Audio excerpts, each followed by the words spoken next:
نماز تراویح میں قرآن مجید کی تلاوت کی ہے۔ حافظ سمیر صاحب نے سماعت کے فرائض انجام دیے ہیں اور آپ حضرات نے دل جمعی کے ساتھ مدرسے میں نماز تراویح میں قرآن مجید سنا ہے۔ اللہ رب العزت ان کے پڑھنے کو اور آپ حضرات کے سننے کو قبول فرمائے۔ آمین۔ میرے بھائیوں، میرے بزرگوں، یہ اللہ رب العزت کا بہت بڑا انعام ہے، بہت بڑی نعمت اور بہت بڑی دولت ہے جو اللہ نے ہم سب کو رمضان مبارک کے مبارک مہینے میں قرآن جیسی کتاب عطا فرمائی۔ بے شک۔ قرآن پاک کی عظمت اور قرآن پاک کی فضیلت کے لیے بس اتنا ہی کافی ہے، ایک ہی جملے میں بات کہہ دوں گا، اتنا ہی کافی ہے کہ یہ قرآن اللہ کی مخلوق نہیں ہے بلکہ اللہ کا کلام ہے۔ اللہ کا کلام ہے قرآن پاک، اللہ کی بات ہے قرآن پاک۔ اللہ کے رسول صلی اللہ علیہ وسلم نے ارشاد فرمایا کہ قرآن پاک جو لوگ تلاوت کیا کرتے ہیں، قرآن پاک پڑھا کرتے ہیں، کہیں بھی پڑھیں، مدرسے میں پڑھیں، گھر میں پڑھیں، مسجد میں پڑھیں، ان کی مثال ایسی ہے جیسے کہ ایک مشک دان ہے، مشک دان، اور اس کا منہ مشک دان کا کھلا ہوا ہے۔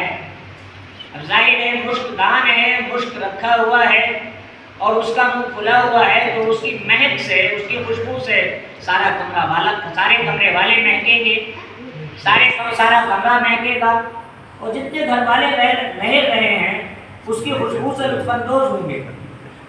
مدرسے میں اگر ہیں تو مدرسے میں جتنے پڑھنے والے ہیں اس کی خوشبو سے لطف اندوز ہوں گے۔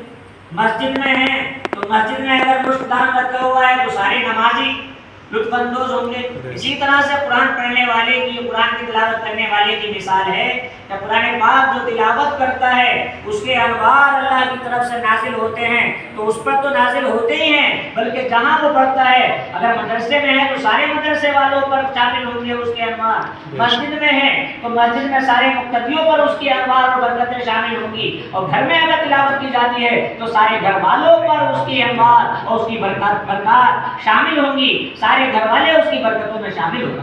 بے شک۔ میرے بھائیوں، یہ بہت بڑی دولت ہے اللہ کی جو اللہ نے اپنے حبیب کی شکل میں آپ کو عطا فرمائی۔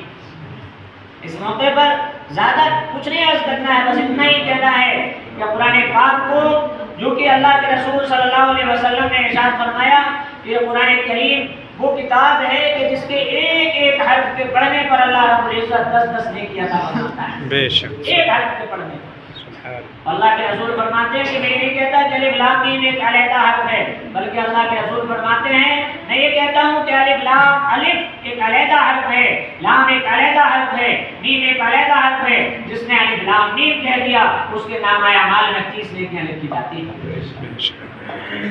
روزہ اور قرآن یہ دونوں کے دونوں بندے کی شفاعت کریں گے، سفارش کریں گے اللہ کی۔ قرآن شفاعت کرے گا، قرآن شفاعت کرے گا، بخشش کروائے گا۔ قرآن کہے گا کہ اے اللہ، قرآن آ جائے گا سامنے اور کہے گا اے اللہ، اس بندے نے